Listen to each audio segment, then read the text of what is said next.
नमस्कार विद्यार्थियों, ग्रामीण लोक उच्च माध्यमिक विद्यालय कवास की यूट्यूब चैनल पर आप सभी का हार्दिक स्वागत है। तो आज हम पढ़ेंगे कक्षा 10th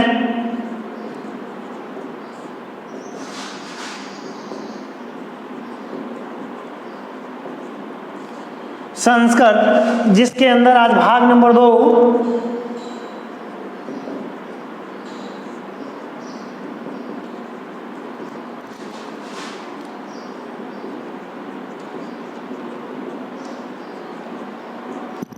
ये इसको हिंदी में व्यंजन संधि बोलते हैं और यदि कहा जाए इसको संस्कृत में हल संधि बोलते हैं। अब बात की जाए कि इस व्यंजन संधि को हल संधि क्यों कहते हैं, तो जब हम देखते हैं कि व्यंजन संधि के नीचे अर्थात व्यंजनों के नीचे पर्दे के नीचे क्या लगे हुए हैं, हलंत। क्या लगे हुए हैं? हलंत।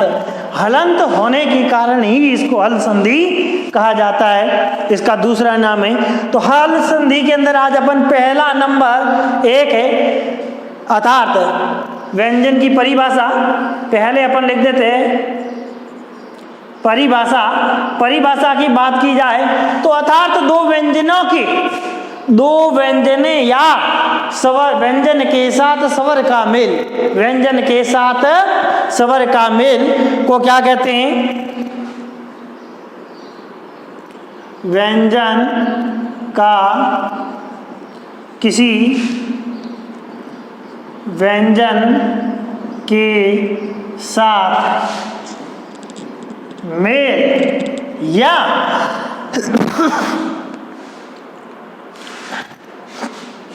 स्वर के साथ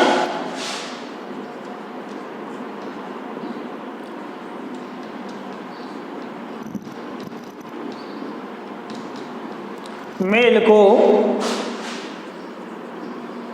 व्यंजन संधि कहते हैं।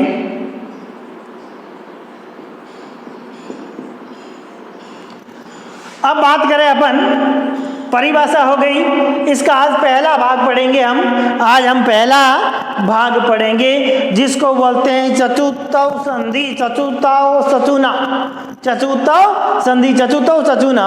अर्थात ये कह रहा है कि स तथा त वर्ग, त वर्ग, त थ द ध न, वर्ग का मतलब यह होता है, वर्ग का मतलब यह है कि त वर्ग जैसे तो पूरा त थ द ध न, ये पूरा क्या कहलाता है? वर्ग कहलाता है। ये पूरा क्या कहलाता है? वर्ग कहलाता है। ये पूरा क्या कहलाता है? वर्ग कहलाता है।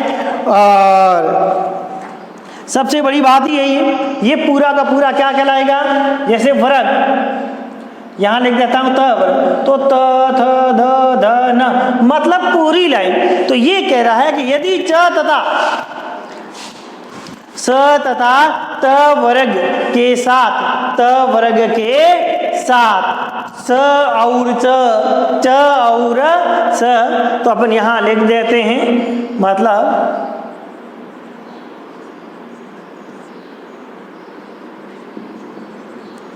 जिसका पहला भाग है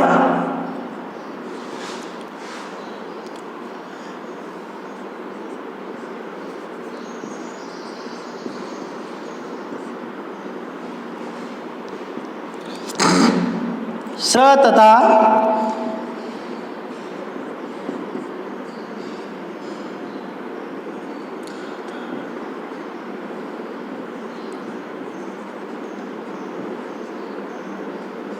स तथा त थ द ध न के साथ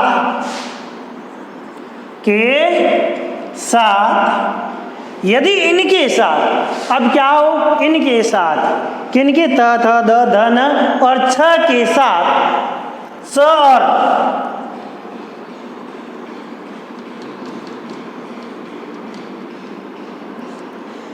ये च और ये च वर्ग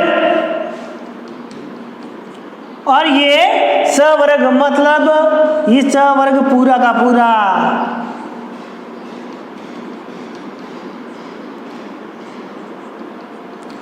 ये च वर्ग पूरा का पूरा हो तो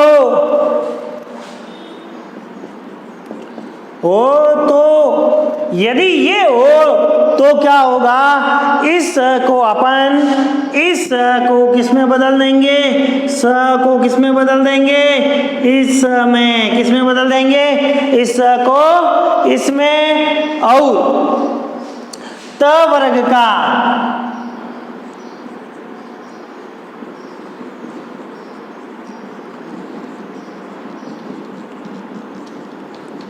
स वर्ग हो जाएगा। मतलब कह ये रहा है छ वर्ग। जैसे ये देख लो त है तो त का क्या हो जाएगा, हाँ त का छ,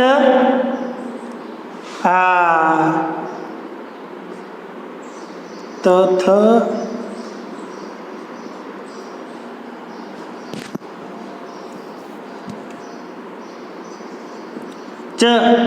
या आपको इस प्रकार से समझ में नहीं आए तो आपको मैं लिख देता हूं। हाँ तो त, थ, द, ध और न। मतलब ये कह रहा है कि त का क्या हो जाएगा, च, च, ज, झ, न। यदि त आया है प्लस से पहले इधर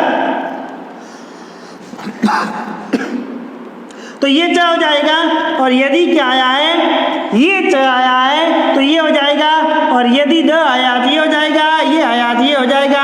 मतलब ये त वर्ग किस में बदल जाएगा, त वर्ग च वर्ग में बदल जाएगा।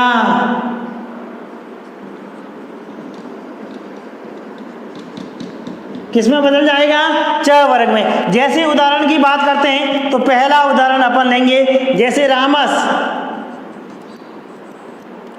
रामस धन सेते।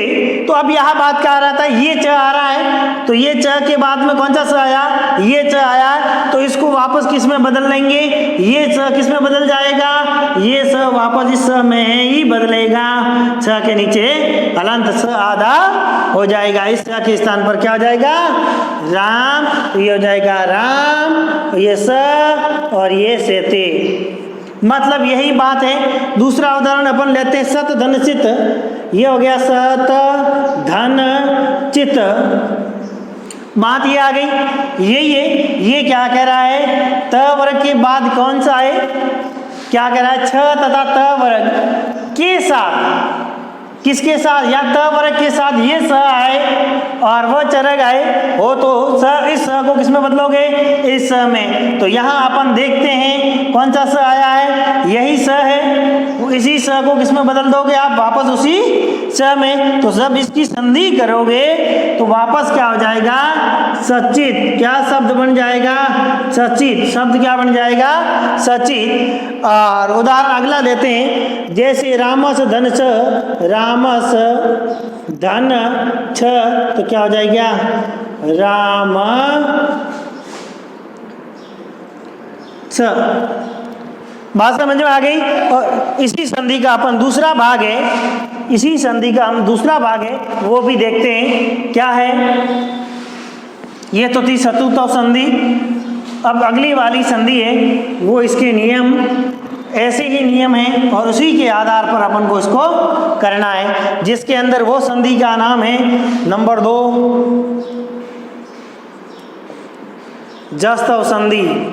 नंबर 2 कौन सी है, जस्तव संधि, जिसके अंदर कहा यह जाता है पद के अंतिम में, यदि पद के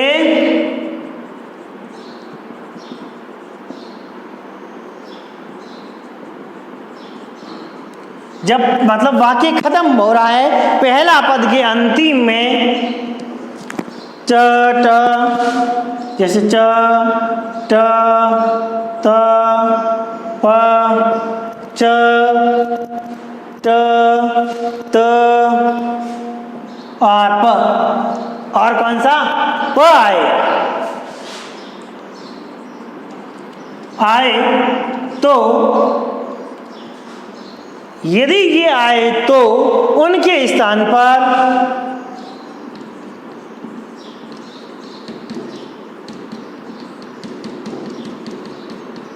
उसी वर्ग का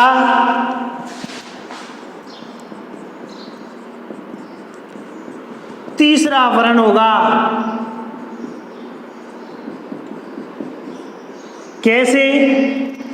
इसके अंदर थोड़ी विस्तार देखते हैं तो अलग अलग समझाया हुआ है, अलग अलग किताबों में अलग मिलेंगे। यदि च ट त यदि ये है तो इसका क्या तीसरा वर्ण आएगा, क्या होगा? तीसरा वर्ण होगा।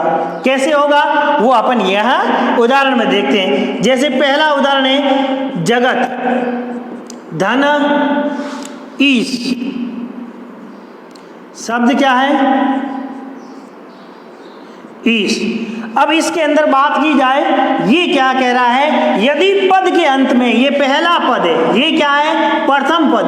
पद के अंतिम में क्या है? या तो ये हो या ये हो या ये हो, ये चारों में से एक हो। तो ये चारों में से 3 नंबर वाला है तो आए तो उसके स्थान पर उसी वर्ग का, अर्थात इस वर्ग का तीसरा वर्ण हो जाएगा। कहाँ? इस स्वर के स्थान पर। कहाँ? स्वर के साथ और इसके साथ मेल होकर क्या बन जाएगा? तो अपन देखो ये ज ग, अब यह त के स्थान पर तीसरा वर्ण क्या होगा? त वर्ग का त थ द, ये है तीसरा। पहला 2 और 3 क्या है? द। तो ये हो गया द। ऊपर ई की क्या लग गई? मात्रा। यहाँ नीचे क्या बन गया? द। शब्द क्या बन गया? जगदीश। शब्द क्या बन गया? जगदीश। अगला है सत धन आचार। सत धन आचार। जब इसकी बात की जाए तो यही वही बात है। सत धन आचार वही बात है। तीसरा त वर्ग है, त का तीसरा हो जाएगा तो स द और आ की मात्रा लगने से क्या हो गया? सदा। पीछे क्या बचा? 4, तो क्या बन गया? सदा सार। चट धन आनंद, ये हो गया ट। धन आनंद, तो यहाँ स, ये ड़ा, ये नन, वही इसी का ट वर्ग का तीसरा वर्ण आ गया तो क्या बन गया? षडानंद। अत धन अंत, अत धन अंत, तो क्या बन जाएगा? नहीं, अच धन अंत। अपन दूसरा लेते हैं अच धन अंत, तो बराबर बन जाएगा अजंत। क्या बन जाएगा? अजंत। इस प्रकार से ये अपने एक तो ससुताव और जस्तव दोनों संधियां होती है कंप्लीट।